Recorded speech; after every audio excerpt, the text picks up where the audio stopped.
This is Wild on 7th, your favorite Wild podcast. Did you guys see this? This is unbelievable. What is that all about, Kinger? Get in here for the real thing. Like, let's get weird. Maybe I blacked out trying to figure out what was going on. Doubt, worry, fear, because that's what we're breaking the mold on here. Welcome to Wild on 7th, presented by Pilot Games. We're here until it's here.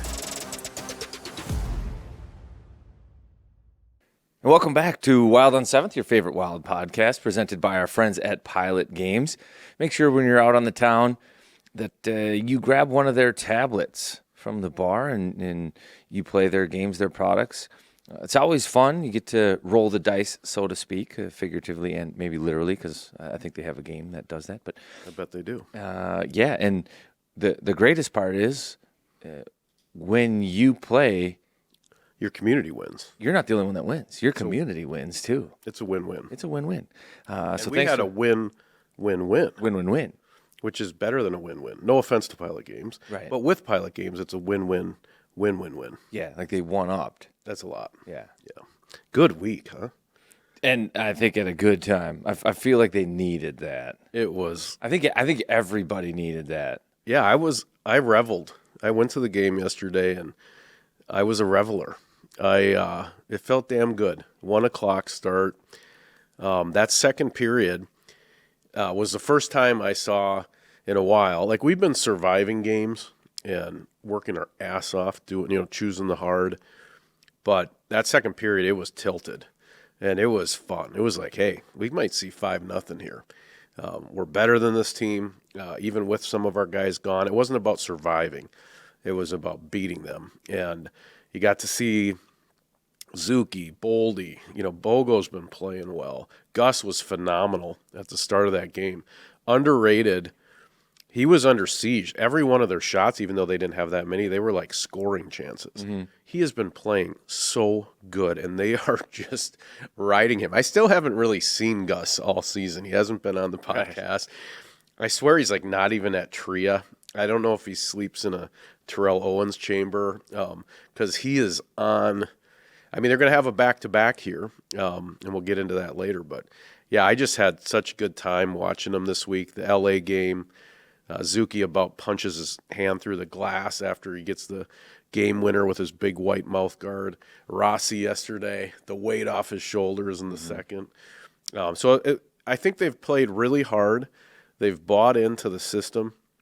And it was nice to see them, like, get a break. Let them, like, let's not have it be so hard.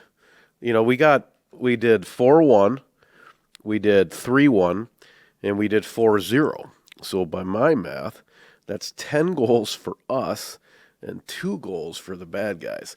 Not so bad, Mr. Carter. No, and we were talking about, I'll look it up right now what they're at, but we were talking about goal differential and how that'll help. Yeah, that helps in a big way. Like they were, I think, dash double digits. Right now they're sitting at -1 in the goal differential, so pretty good for them. I think it was a good week, and I think that things maybe would have changed and been entirely different if it weren't for one particular play this week. One particular play. That is John Merrill saving that goal in the L.A. game. So Merrill's been playing great, and people have been talking about it, but that's kind of like his moment. That's like his play of the year. His mile. Yeah. It's a marathon, and that's a mile from Merrill on that. Even Gus, that was the best save of the night, wasn't mine. So think about where they were in the game. They were down 1-0. That makes it 2. You're and right. All of a sudden, that changes. And the Wild, it took 2 to beat LA, and I think a third period goal to tie it. Like I just don't know that they mount a comeback if they're down 2.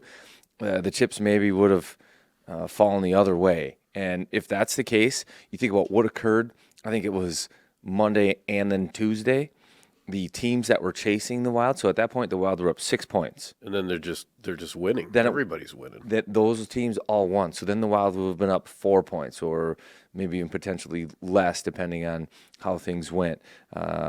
So all of a sudden, things start to tighten up. The sphincter starts to tighten up when you're at 4 points. And you got a week that we're about to have. So if that was the junior varsity week last week, now we're going to go Dallas, Vegas back-to-back. How are you? Ovechkin comes to town with his wagon. and then a home and home jersey, all playoff teams, right? I mean, that is a gauntlet. Yeah. So if you would have stubbed your toe this week when there was some points to be had there, also at home, winning those games at home, getting the ruby red slippers on a little bit, and getting the people in Excel. I was leaving the rink yesterday. They're just giving free mini donuts out that they didn't sell. Everybody's going home happy if you brought the family there and spent the dough to go to a Wild game. It's good to have that building warm it up a little bit. And they still got a lot of home games left, actually, amazingly. Most of this stretch coming up is at home. So, yeah, I'm very happy. I still am a Minnesota sports fan. So in the back of my head, I'm thinking, one step forward, you could easily just have a step back as we go through this gauntlet of games here. But that's what made having to win. Like, I think anybody that looked at the schedule is like, you have to have these games. You're at home. They had 7 straight at home. If they don't win those, all of a sudden that homestand doesn't look good, and that's been a narrative where the Wild have been a good road team, not good at home, and they needed to clean things up at XL. Well, man, 3 in a row to close it out, and then just keep that distance in the playoff race really changes like the narrative around the club entirely. Like if this is at 4 points right now or less, if they don't win 3 straight, and they drop those at home, it's like, here we go. And they've already been doing that for so long. It's got to be mentally taxing, right? So I think they got to feel good about themselves. The guys that are in the room playing, and I got to give credit to 2 leaders on the team. So Hartman and Zuccarello were the most vocal when they were going through that tough stretch. There wasn't a mutiny or anything, but they were kind of speaking their mind, and they were the guys with the mics in their faces. And both of them have been performing and giving us those miles we need. Give us that week. Give us one good week. Zuki, Hartman, Boldy, obviously chipping in too.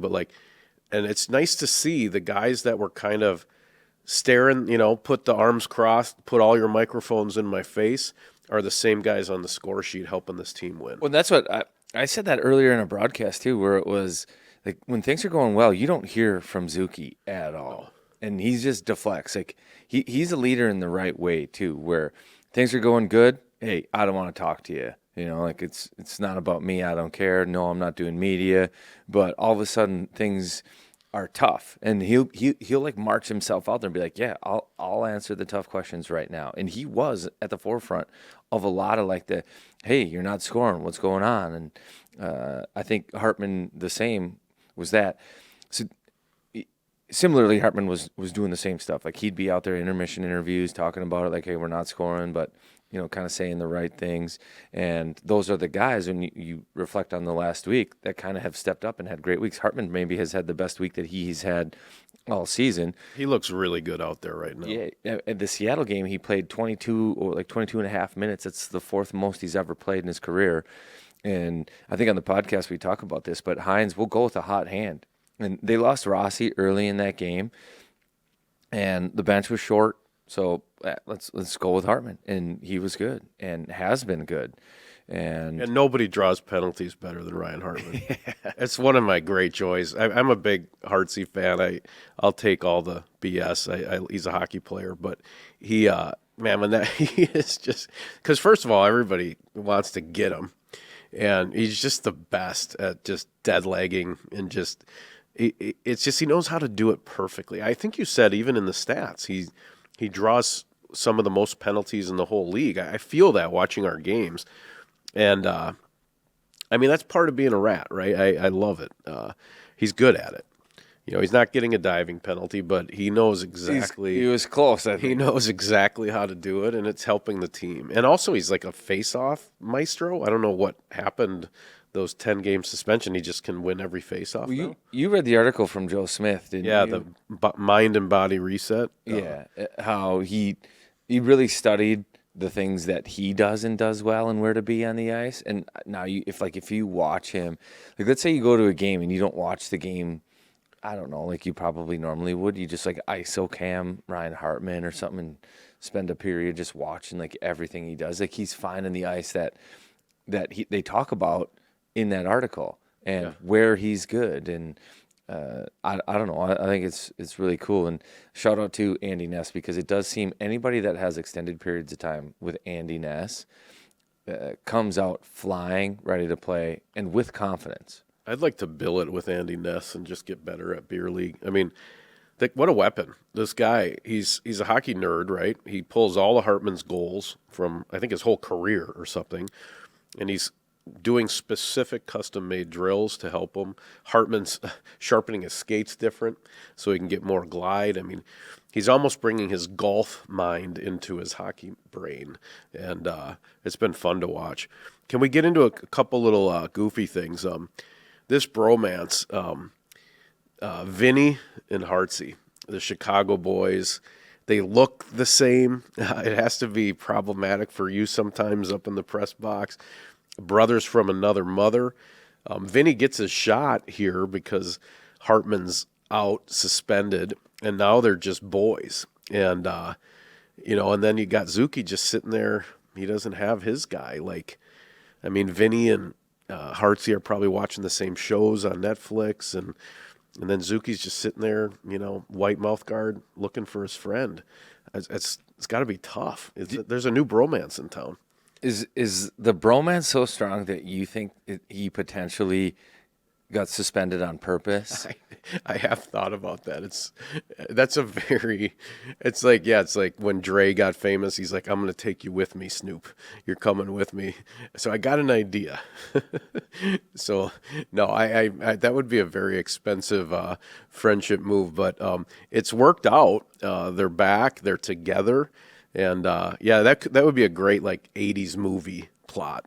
I'm going to take this suspension, you're going to get called up, and then we're both going to stick afterwards, and we're going to do it together. You do that for me, Ryan? That's a movie. Yeah, you do that for me? We're not saying that happened, but these guys clearly like each other. And if it did, it would be amazing if there was some smoke-filled room discussion about that. And Zuki's just having to do a little soul-searching by himself on the bench. I saw one sequence yesterday during the game where, on the home bench, I think it's first and third period. Zuki, you wanted to pull this video, right? Zuki sits on the far side of the bench, kind of hidden behind the forward door, and he stays there. He doesn't slide down. We've talked about this on the podcast, and usually it's him and Kirill that just sit there, but now it's just Zuki. So he was just sitting there with his stick on the ice, or stick on the bench, just on the mat, sitting here like this, and doors opening and closing. He's just lonely down there. Everybody's coming on the ice. And it was just you felt sad for him a little bit. Like he needs his buddy back. They did a 2 truths and a lie. Anyone that went to the game, first of all, Zuki he's the most interesting man in the world. He speaks 6 languages. And I think he is a stone cold, funny dude. But he doesn't really give it to you. He's Zuki. He gives it to you when he wants to give it to you, right? He's not out to prove anything. He's a vet. But I don't know when they filmed this thing, Carts, but I know you saw part of it. I pulled it from Game Ops. We'll put this into the podcast, but you got to click on the 55-seconder, and then we'll watch the other one. So I'll set this up. 2 truths and a lie, simple premise. A Wild player says 3 things, but the unintentional comedy in this video, just watch his 2 truths and a lie here. Turn towards the video board and find out our 2 truths and a lie with Mats Zuccarello. Tell me lies, tell me sweet little lies. My name is Mats Zuccarello. Here's my 2 truths and 1 lie. Back in high school, I played in a movie and I was the main character. At Camp Parallel Park. And back in the day when I was younger, I won a yo-yo tournament.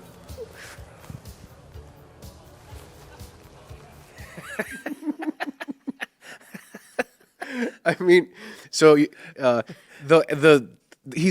think he's mimicking walking the dog or doing the cats in the cradle. And now go if you can find it here. I got you. Then this is so everybody in the rink is I've been around him enough. I'm like, that is such a load of BS. but he put BS on everything. So even the way he does in my town, I in big performance and show, parallel park. And then this yo-yo thing is just unbelievable. So then they reveal it. So the whole crowd's they're laughing. They're like, I don't know if this is supposed to be as funny as it is, but it's funny. So watch. Then they pop this on, the 11-second answer. And we'll put this will be in the pod when you're watching it. But My lie is, of course, I didn't participate in a yo-yo tournament. Of course. And then he just throws full shade on the yo-yo, competitive yo-yo, even though he was basically doing like charades for 15 seconds to sell yo-yo. I actually thought about buying a yo-yo, but that seems like a bad metaphor after a big week and coming up with a hard week. But I'm like, God, I kind of want Zuki to sign a yo-yo for me. That guy is The hand motions kind of sell it because he does like walk the dog, and it looks like it could be good. And he's got the game face going when he's doing it too. I tell you what, he had 18,000 people on Wikipedia trying to find the yo-yo competition because that dude is a funny guy. And then to boot, it's of course I would never do the yo-yo. What did you really think? I'm Zuki. This would be so dumb. I thought you knew me. I mean, that dude is. If you could But really, so he was in a movie in his hometown. I guess. Even the way he says that, he's always putting too much information.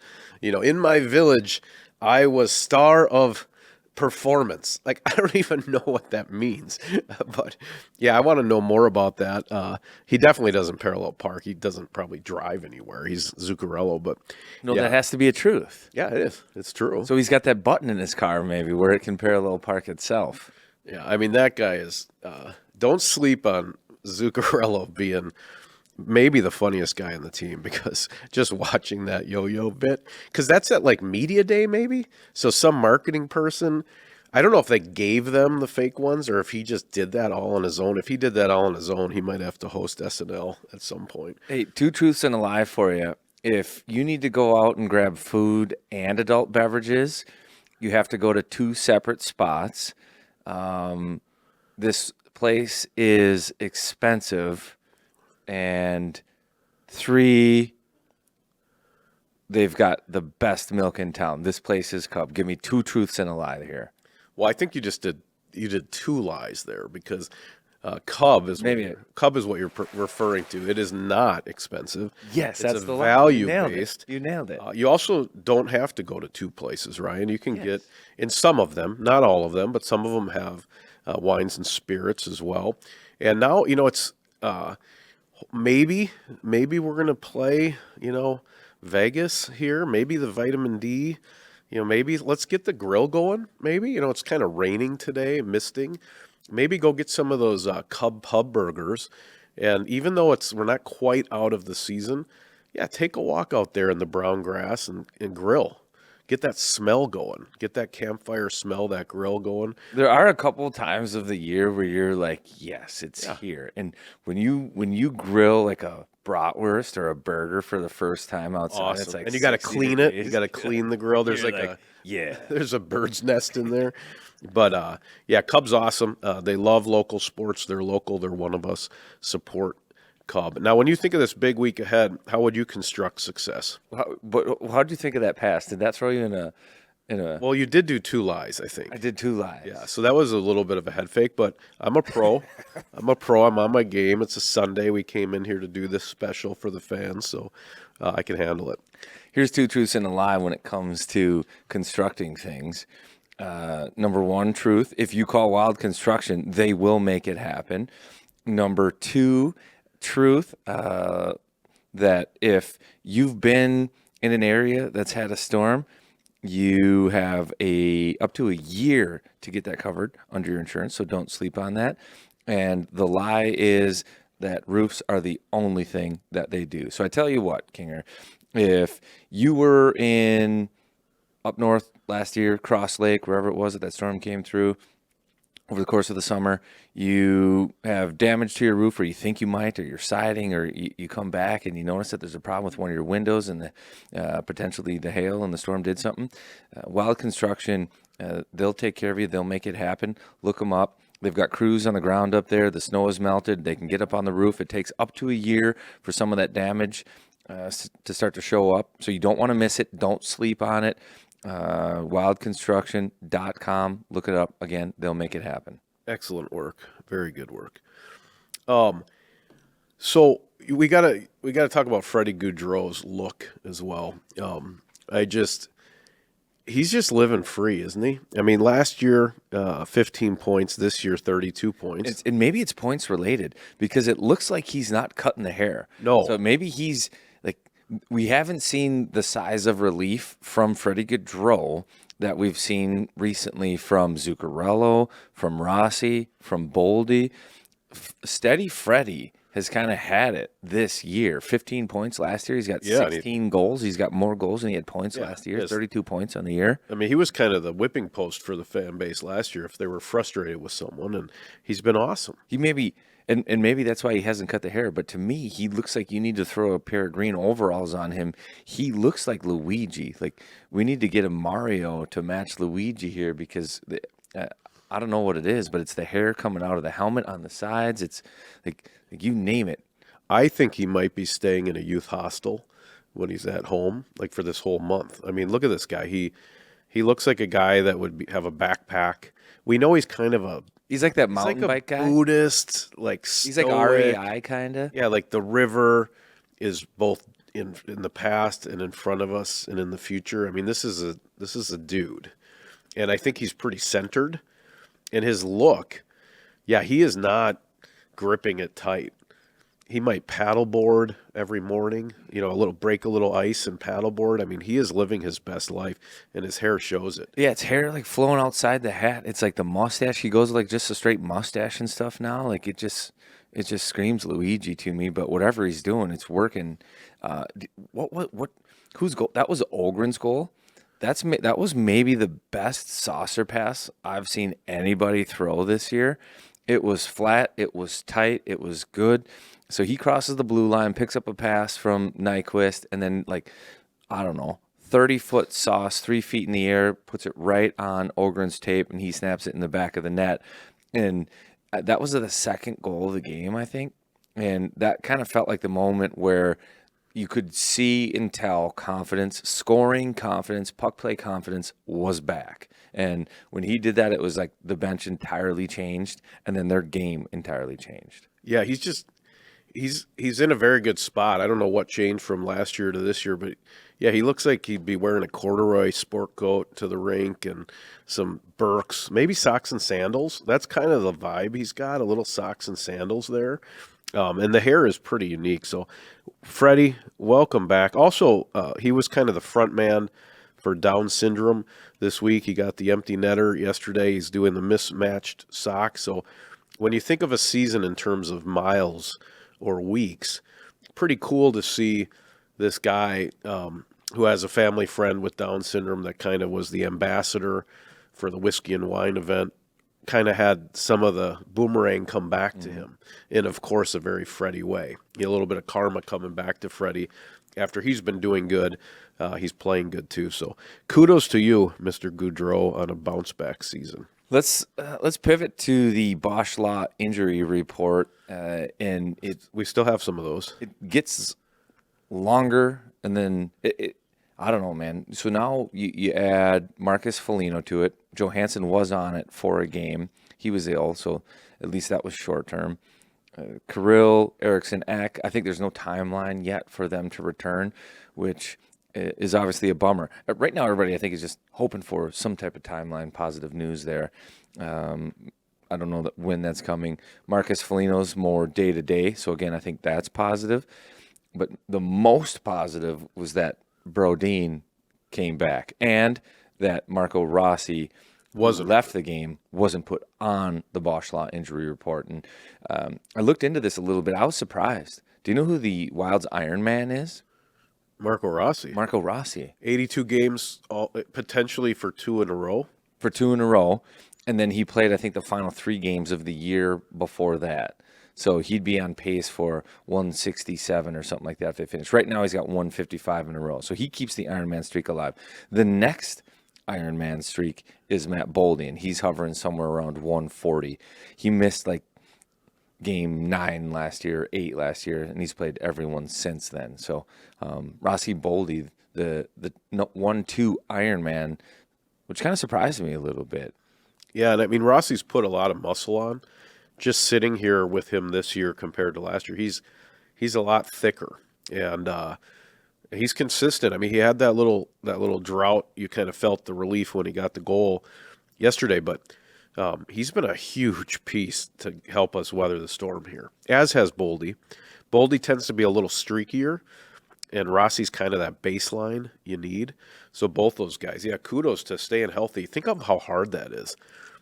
I mean, I just watch Four Nations, right? These guys wound it up for a week.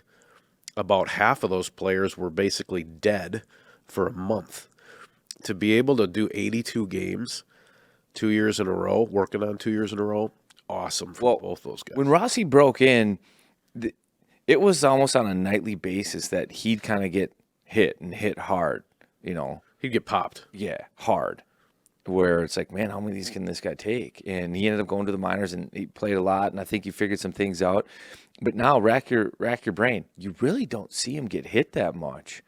And he's not like he's on the walls, he's winning battles, he's in the middle of the ice, and Boldy's kind of the same. Like, I look at their game, and you wouldn't say that they're like perimeter or that they're not going to, quote, tough areas of the ice. Like, they are.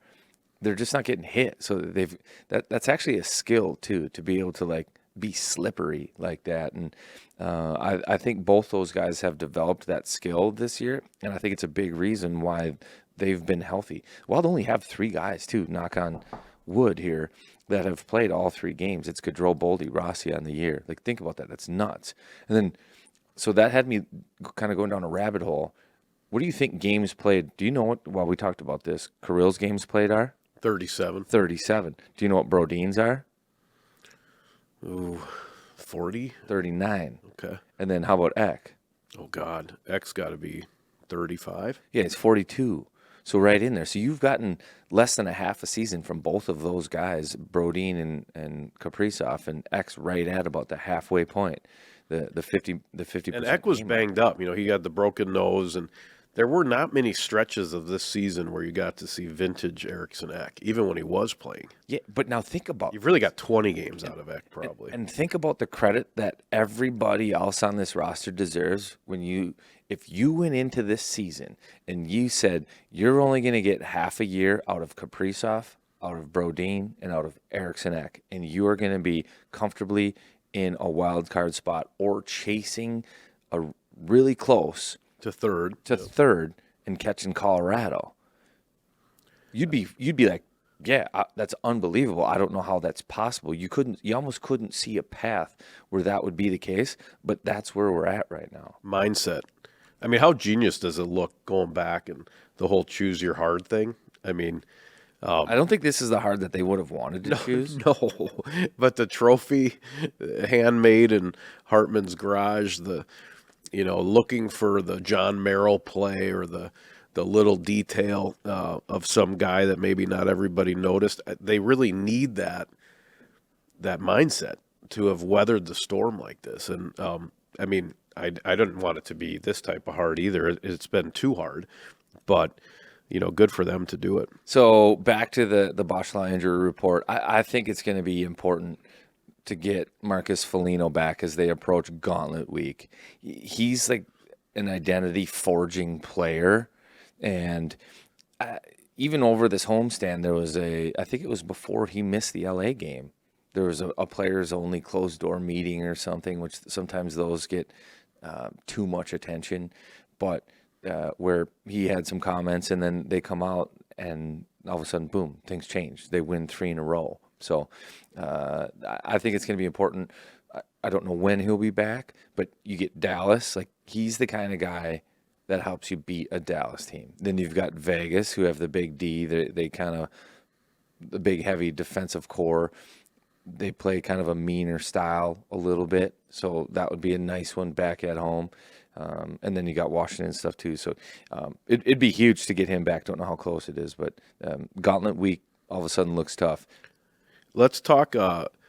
Let's be the opposite of Minnesota fans. Let's imagine we're in the playoffs.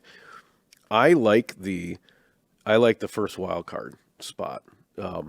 Like if you're choosing your hard right now, the choice would be let's go out to the Pacific. Yes. Yeah. And that's not throwing shade on any of those teams. You got Connor McDavid and you got Jack Eichel and the whole deal. But whether it's the sunshine that we've talked about, at least in Vegas, and I like Dallas and Colorado having a musket fight for 7 games and punching each other out.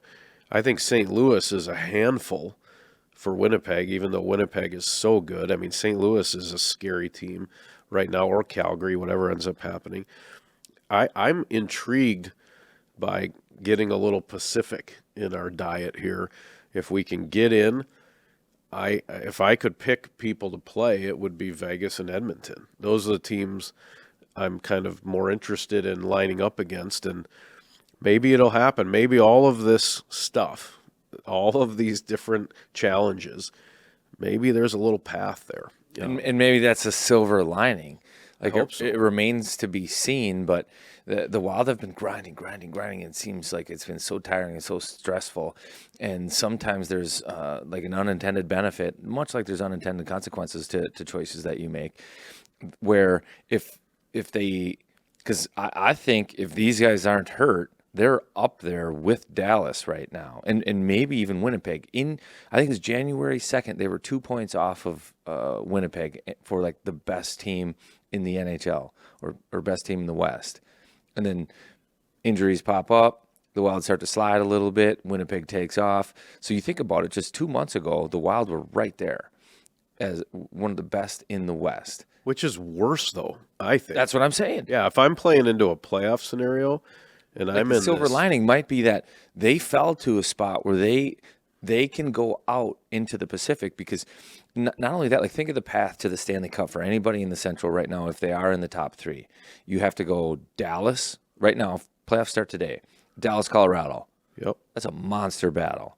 Then you've got Winnipeg, St. Louis. That's also a monster battle. Like St. Louis is playing better than anybody in the NHL right now.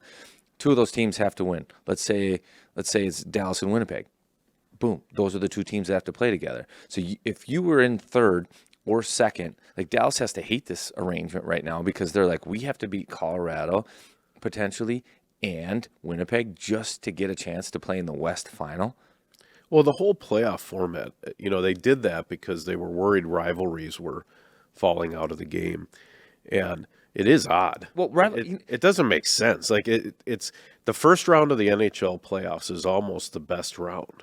You just see these nasty matchups. Yeah. People kill each other just to get to the second round. And I don't know. I'm intrigued by the vitamin D in the Pacific. I hope that remains the path. Obviously, Vegas knows how to win a Stanley Cup as well. But I don't know. I don't need any more Central at this first round. Back to the point where the league tried to manufacture rivalries through the current setup. I think they happen organically. It just takes playoff series and good teams that collide year after year. And maybe they come and they go. Like, I think the early 2000s or 2006, 4 to 8 maybe, the Wild had a rivalry with the Anaheim Ducks. It was the boogeyman knocking everybody out. It was Kim Janssen and Brad May. It was, we know we're going to have to be tough. Those games were a battle, and that was a rivalry, and that lasted. An unlikely rivalry. Exactly, throughout the season. And so that was 4 or 5 years of a legit rivalry between Anaheim and the Minnesota Wild. And it created great storylines and compelling hockey and stuff that you wanted to watch. So I don't think it needs to be manufactured like the league has it right now. But I think it'd be good to get some sunshine on these guys. They've had a grind of a season. I don't know. There's something intriguing about Vegas. I'd like to see it. Careful what you wish for, of course. Every team in the NHL is a good team, but I'm kind of interested in this path. If this is where we stick, if we're the wild card 1, and it's a little Pacific 2-step, I'm interested in that. hey, we got a great guest today. It's Joe Maurer. But before we get to that, I want to talk about because it's ironic a little bit that some of the coaches from the other big sports were in town this week watching games at XL Energy Center. So you had KOC in a suite, and then Finch, coach of the Timberwolves, the Timber Pups, yesterday in the seats watching a game. Do you like the other teams showing support like that? I do. I love that. I love when they wear the jersey doing their walk-ins, even though it's not their sport. Yeah, I love that. KOC was having fun, too. He was on the glass. He was in his KOC suite. moved around. He moved around. He was in like a suite. He was on the glass. He got to experience the XL Energy Center. He seems like a good dude, too. He's got a little Ted Lasso to him. I think he's a pretty positive dude. So, yeah, I love seeing that. And I really hope, this whole – we'd get into it with Maurer a little bit. We kind of get into the Minnesota breaking the mold because he is from here. And kind of he was just a great guy to talk to. Get the HOF on the podcast and kind of dig into some of that stuff. Yeah, so I think we got maybe one or two more topics here. So Gauntlet Week, I think we've talked about it a few times. I think it's going to be the hardest week in hockey, maybe of anybody's schedule. You've got Dallas, which the league, again, always thinks that Dallas and Minnesota should have like a back-to-back. Like it's right down the road. It's not Chicago. Like that's a long flight. So we got to go to Dallas. You leave today. In Dallas, then fly back. Vegas is waiting here. Then you got Vegas.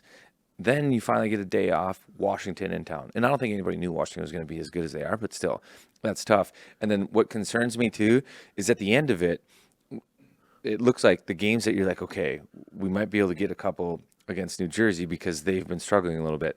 Well, Sheldon Keefe, their head coach, decided to just go off on some of their guys. And he should play better. yeah, Kovacevic, you know what he could do? He could play better. He could just play better, and that would solve all of our problems. And then he walked off like a mic drop. I thought that was AI.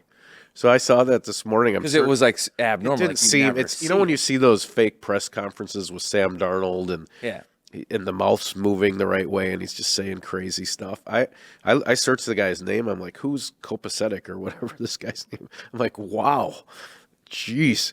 Well, I think what happened was the reporter really was basically like, we talked to the player and he says, this is what you guys should be doing. And you could just see Keefe like, well, I got an idea. How about you just play better? Yeah, and then he left. Yeah, it's like a mic drop. So I don't know. It's just one of those where it's nerve-wracking because you get a team that roll a grenade into the locker room. Yeah, and you're going to maybe be getting a game or two after they really kind of get a hard talking to.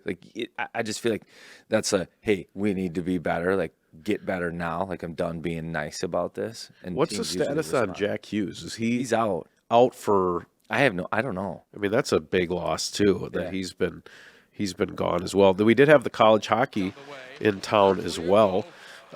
Congrats to your Mavericks. Zeev, unfortunately, lost his first game at Xcel Energy Center ever.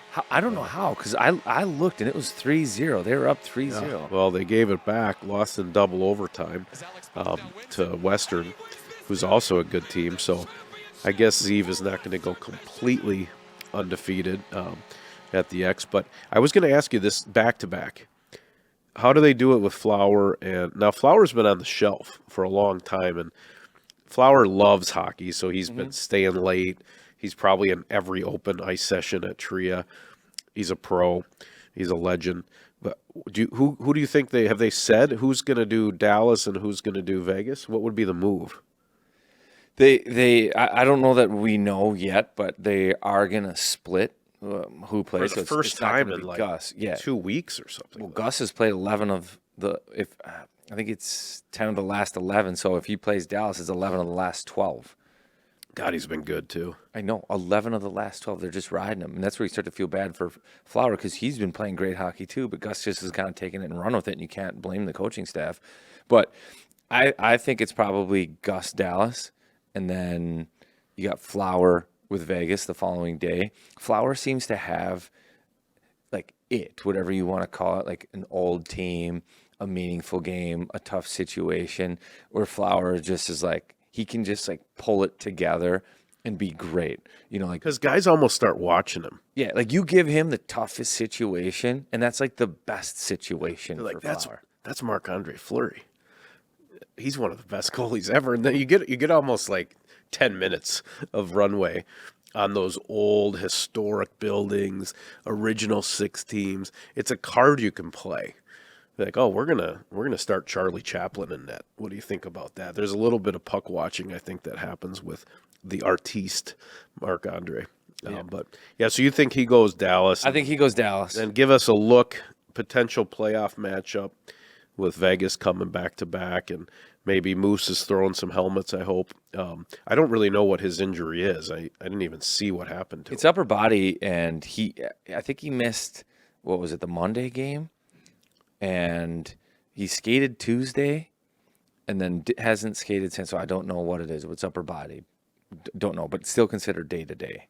Man, the day I walk in here to Tria at 97 skating, I think I'm going to bang the glass. Like it's just going to be so exciting to see him come back. The thing on him is they all say he needs some runway to take off. I think the sample size on that is kind of small. I don't know if that's just completely true, but so I think it seems like they would really want him playing. The season ends on April 17th. We're getting into it here. You got a couple weeks here. He's got to be back. When they're on the ice, Carts, is it basically about a week? Yeah. Once you're on the ice, you're going to be Or playing less in a even. week. Yeah, or less. Depends That's on what it they were seems doing. like. So it's like, I just want to see him on the ice. Is he in the press box? He was, yes. My wife was asking me when we went to the Sometimes. game. That she doesn't goes, happen Does often. Kirill come to these games? I go, I think so. I mean, he's part of the team, but I don't know where he would be.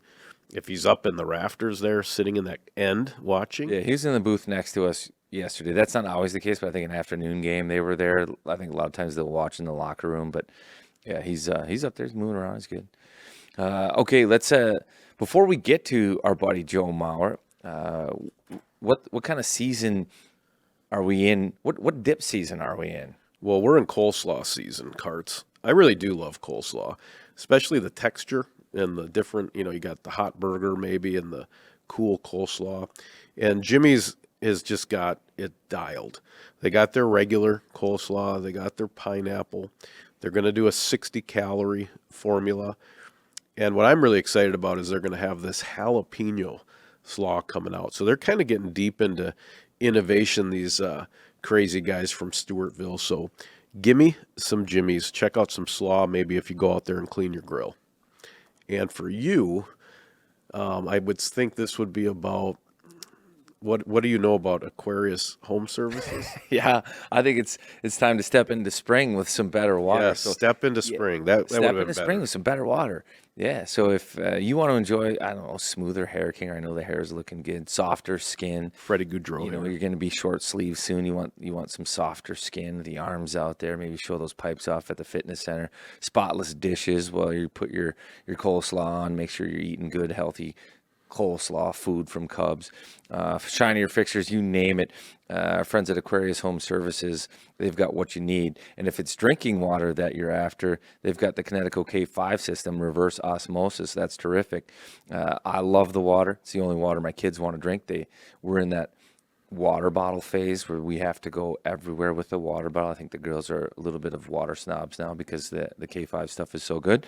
Aquarius Home Solutions sale right now, 25% off. You can get your whole home, everything all set up. Start with a free water test. AquariusHomeservices.com. Get that water analysis. They're earning the right to be recommended. Aquarius Home Services, our friends. Check them out. Well done. Well, should we get into the HOF, Mr. Mauer here? What a just nice guy Joe Mauer is, right? He's just a glass of milk, just a cold glass of milk, maybe a couple cookies, and some real insight, I think, on not only being a fan and trying to break the mold, but also a little bit of insight on the number 7 on our team and what it's like to be a hometown star. So I think he was really fun to talk to, get some hockey talk from a guy who played every other sport very well. I didn't even realize this because I've played with him before, and he's good enough to where I think he played hockey growing up. No, basketball. I know. And what a dude. He goes around and just plays in all these charity events. Like he was out in L.A. for the Fires game, and he talks about how he enjoys retirement because he has an opportunity to say yes to a lot of stuff, and we appreciate him saying yes to coming on the podcast and doing all that. So this guy's a legitimate athlete. Like if you can compete in it, you play in it. He's got the talent to do it. Don't play cornhole with Joe Mauer. No, you're going to want to avoid that.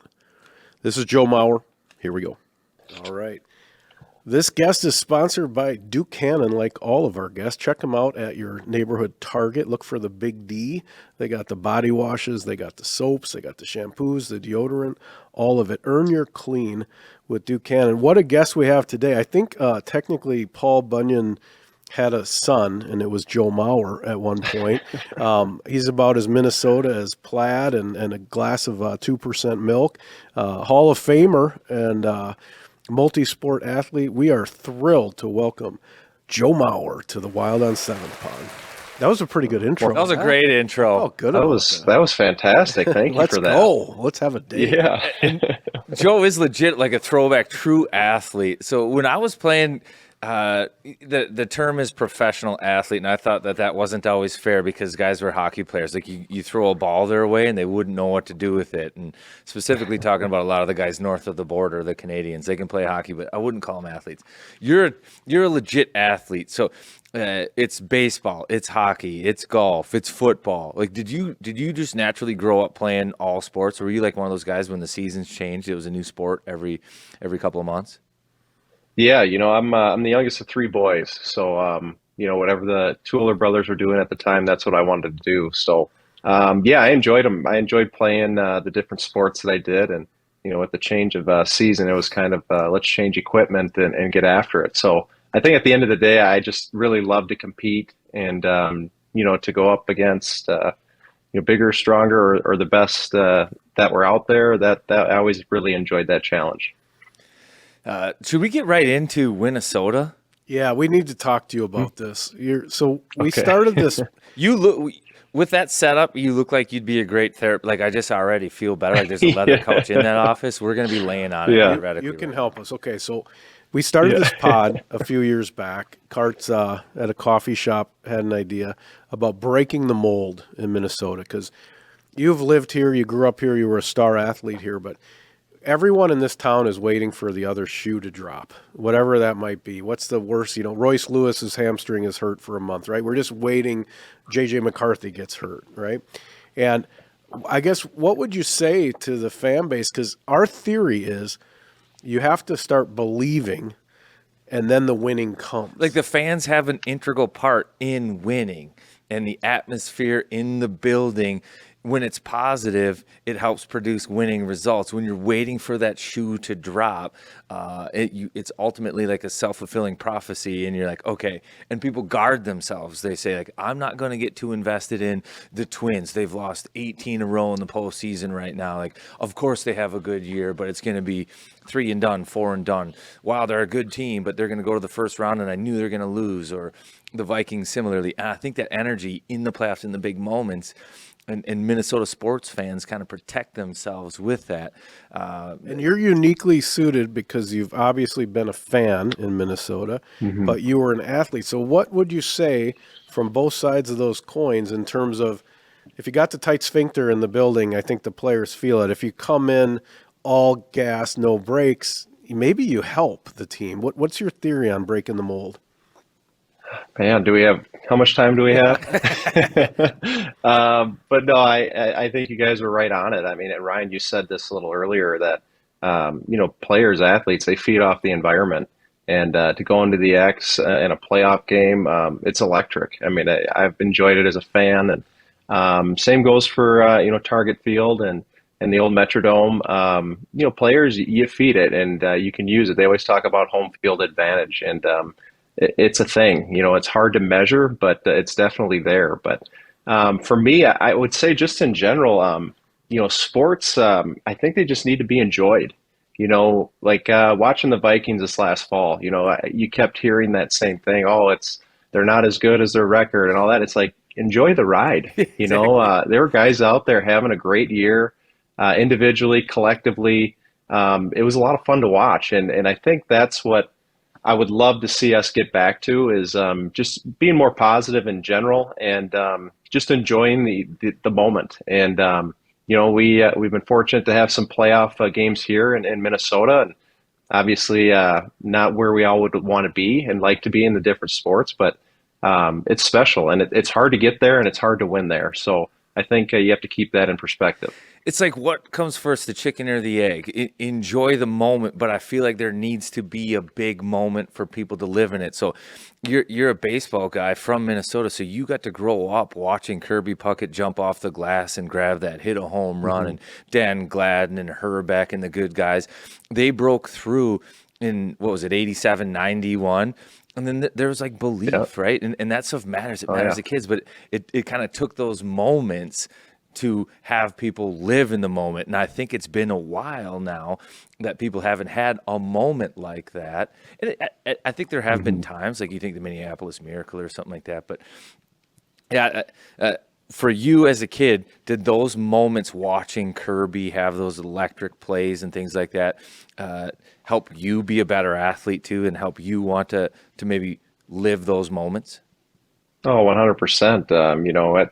That was in the backyard, your Kirby Puckett or Ken Herbeck, and making plays and putting yourself in those type of situations, and that's what's fun. I think as I've gotten older, it's, and you kind of have to. I've been pretty good at putting last year behind myself. Obviously you learn from it, or the last game, you examine it, you take it in, you observe what you could have done maybe better, or what you should have done, and then you move on. And I think that has helped me throughout my career. So, it's a lot easier said than done is to try to wipe that past away. But, we're all human, and we want to do well, and we want to do the best that we can. But, that's the thing. Upcoming season here with the Twins, I'm looking forward to opening day. I feel like it's a clean slate.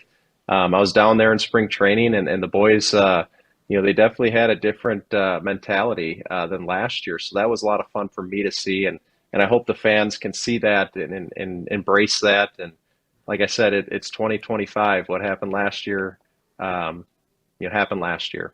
Did you have a uniform on down there in spring training? Did you throw it back on? I did. It was a little different for me. It's been first time since I retired, 7 years ago. So it was fun to put the uniform back on, but I got to my locker and there was a fungo leaning in it, and that was a little odd for me. I picked it up and started to feel the weight of it, and then I put it to my side and I was like, yeah, this will be a good kickstand, to watch the boys. So it was a lot of fun to be out there in the field and kind of engaging with the current roster. Yeah, and how cool is that? Because now you had your son and maybe the kids out there with you too to enjoy it and see with the uniform on the field. How was that? Mm-hmm. Oh, it was awesome. It was really great. I brought my son Chip up there.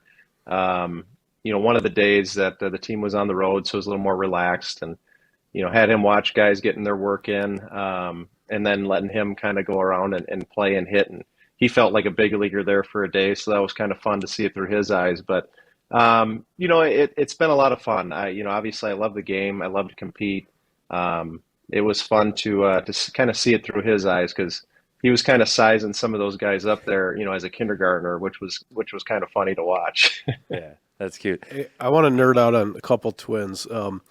So Royce Lewis is a guy that, the word Kirby Puckett doesn't get thrown around a lot, but he seems to have this kind of spirit animal quality to him. He's kind of an electric factory. And then I wanted to ask about Joe Ryan. I'm trying to expand the Joe Ryan fan club. I love watching this guy pitch. He's got the California vibes, the Grateful Dead. He just seems like a cool cat. So what can you tell me about Royce and Mr. Ryan? Well, I think those two players you just mentioned, I think people gravitate towards them, for very different reasons. I think, Joe, like you said, is just kind of that cool, I guess they come from the same area, Southern California, but different personalities, but infectious in both ways. But and I think they're good players. Obviously, they're great players. They're going to make an impact on the team, but I think they make a big impact just inside the clubhouse with the boys too. Getting everybody on the same page. But I saw the news about Royce the other day, and obviously that's not something you want to hear, but I hope he can get that taken care of and get back out on the field, because that's, at the end of the day, that's what we'd love to see, him out there enjoying the game, just like you said, a Kirby Puckett did, and hopefully he can get out there soon. So there's a number 7 on the Wild here that I find might have a similar career path to the number 7 yourself, and that's Brock Faber, Minnesota kid, comes in, kind of takes the game, the team by storm a little bit. Can you give us some insight onto maybe like some of the challenges? Because I find it hard probably for him too, where he goes from being just a college kid to in the limelight in the NHL. And what's that transition like? Because you made the same one going from, the draft in 2001 right into the big league. So, like, what are some of the challenges he's facing? Yeah, one, I'm a big fan. I'm excited. I've never actually met Brock, but I'm looking forward to that day. But yeah, I think for me, and I can speak on my experiences. I mean, it's all I really ever knew, to be honest. And I think probably can say the same for him. Growing up here, people knew he was a good player, and obviously starring at the University of Minnesota, and right into the thick of things. And and obviously to see him in that USA uniform was pretty cool. The Four Nations Cup, and handled himself just kind of like we all thought he would. I thought he did a great job, but yeah, there's a lot put on you, and you want to represent your team, your country, and the neighborhood that you came from. But I hope whatever he's doing, he's doing a great job, and it's been fun to watch up until this point. But I think with all those expectations, I think he's probably felt that probably for some time now, and hopefully he can just keep going out there and playing the game that he loves. Yeah, I was going to ask another question. So what you're doing now, kind of life after baseball. I know you did a book on anti-bullying that was very cool, kind of telling a story from your childhood and for a great cause. But like, what are you most focused on now? What are you most excited about in this kind of next act of your life?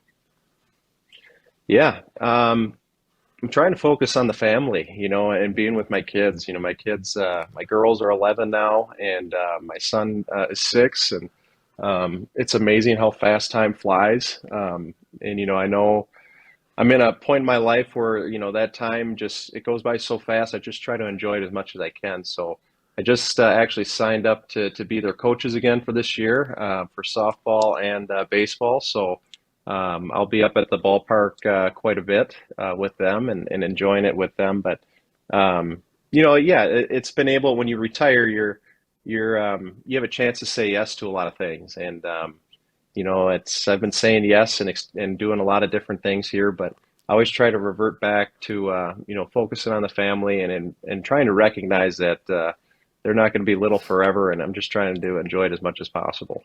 How's the genetics coming through with the children? I mean, are these kids, Yeah. are they winning cornhole games at family reunions and throwing 5 bullseyes and darts? Is the Mauer lineage coming through? How are we doing? Yeah, no, they're well, we've been laughing a lot. It's been a lot of fun. The girls, they're competitive in their own ways. They've kind of we're drawn a little bit to volleyball, which has been fun to watch. So we're kind of, trying our hand at that. They're definitely competitive with each other. We'll say that, being twin girls. But my little guy, he reminds me a lot of myself as a kid. If there's a paper football game going on, he wants in. He just very competitive, enjoys it. He actually just finished his first year of hockey, which that's a new thing for me. I grew up playing basketball, but obviously I love the game and get out there and skate a little bit now. But it was a lot of fun for me to see him. Even at 6, he was a couple years behind some of the kids, in his program. But to see the progression and him, getting better and enjoying it at the same time was a lot of fun. Hey, with that, this is always a debate with other athletes. What do you find the hardest sport to play is? The hardest sport? Well, at the highest level, I mean, they're all hard, obviously. It's hard. You hear the guys or people would say that the hardest thing to do in sports is hit a baseball. They'll, try skating with NHL players. That's pretty hard to do too. So, Yeah, it's a great debate. It's a barbershop question Right. probably that probably get 5, 6 different answers. But competing at the highest level, and especially now with how each game has really changed and I think gotten better. I've heard some of the old NHL guys saying how talented some of the young guys are now. Coming up, or even the high school hockey tournament. Some of these guys, what they're doing with the puck, it's a lot of fun to watch. And hopefully the games just across the board just keep getting better and better. But that's a great question. I think hitting is hard, obviously. But like I've seen you guys out there and down by the glass and the ice, that looks like a pretty hard sport to handle as well. I bring it up for that reason alone. You hear the hardest thing to do in sport is to hit a baseball, and you think about it, a ball barreling down on you at 100 miles an hour, and you've got, 62 feet to hit it? And yeah, that seems like it's 60 impossible. feet, 6 inches. Yeah. And, that's the thing nowadays, it was kind of fun talking to some of the current hitters and how they take an approach to an at bat. And, it's not just the one pitch or 100-mile-an-hour pitch. It's, hey, this guy's throwing 100 miles an hour, but it's dropping 6 inches, or, the next pitch is 87, but breaking a totally different way. So having it at bat, I think has definitely have to be up towards the top of the list. Have you ever taken batting practice before? Not like that. If no. you're at a big league park taking batting practice, it's still scary just standing in the box for one coming in at like 60, 70 miles an hour. It's like, whoa, this is scary. But go ahead. Well, I would encourage you guys, just because I was down there in spring training, when pitchers start throwing to hitters, and it's funny to watch the big league hitters the first time they get in there to the live batting practice. Some of the looks on their faces are like, geez, I hit this during the year. It's kind of like a progression. Like, this guy's throwing hard. Like, how am I going to hit 100? And then, you get into it and you start, getting into your groove and training, and a week or two later, you're ready for games. But I'd encourage everybody just to go down to spring training and take in a live batting practice session and just look at some of those big league hitters, some of their faces early in camp. Hey, I was going to ask you, when my son was little, we had heard that if you write Joe Mauer a letter, he's going to write you back. And I kind of took it like the Tootsie Pop with the Native American with the star. Like, I thought it was mythology. Sure enough, we write a letter. I don't know how old my son was. And a while later, we get this little white piece of paper with a typed out response to what he had asked. He's probably 6 or 7, and I don't know if you and your mother did that, or if you owned a typewriter, or what house that happened in. Are you still doing that? That's like the tree in Lake Harriet with the little figurines at the bottom. It is so analog and so cool. How did that happen? And was that something you look forward to, pulling the mailbags out and snapping off these little fortune cookies back to future baseball players? It was. It happened early on in my career where my mom and I were just kind of talking, and that was one of the things. I feel like if you take the time out to write a letter or to pen a letter, I want to do my best to try to respond and to get back to them. And my mom and I came up with this idea of trying to answer as many as we could, and so she obviously was very helpful with me getting a message back and as best we could. But I know there's a lot that would fall through the cracks, but I'm glad some of them have reached their destination, getting out there. But yeah, it's always fun to hear now retired, that's been a lot of fun to hear some of those stories of those interactions. And, I even talk to my kids these days. It's like, you only get to make a first impression once, and why not make it a good one? So I always try to relay that message and live that message as well. Cards, it would come like you'd have a signed card or whatever, but then just this, it was like they had a piece of paper, they cut it into 5 slices with this little 4-sentence response. I mean, I know it made a huge impact on my kid, and just good for you to do something like that to give back to the community. Oh, thank you. Appreciate it. Who's your 6-year-old's favorite Wild player now that he's dabbling in hockey? Where is he at? Yeah, I took him to a Wild game. It was a day game. He loved it. He just loved the action. I think Boldy, Faber, I mean, those guys are at the top of his list. But I think Foligno got into a mix-up too, so I think he kind of likes Foligno too. He's curious. But, yeah, Wait, what was that? It's a good group. It's a fun group to watch, and I think now at 6 he's starting to recognize some of those names and some of the guys, so it's kind of fun to see it. All right, well, Joe, hey, thanks for the insights on breaking the mold, and yeah, it's obviously great to talk to you and catch up. Appreciate the time, my man, and always good to see you. Yeah, I appreciate it, guys. Thanks for having me on, and I look forward to more of those convos with breaking the mold. Well, hopefully I appreciate it. Yeah, hopefully this is the year the mold is broken. Let's see. Let's start right now. I love it. Let's go. Enjoy the ride, I he love says. Enjoy the ride. All right. Thanks, Joe. See ya. Yeah. Thanks, guys. See you, Joe. That was fun. Thank you. Thanks a lot. Yeah, thanks, guys. Appreciate it.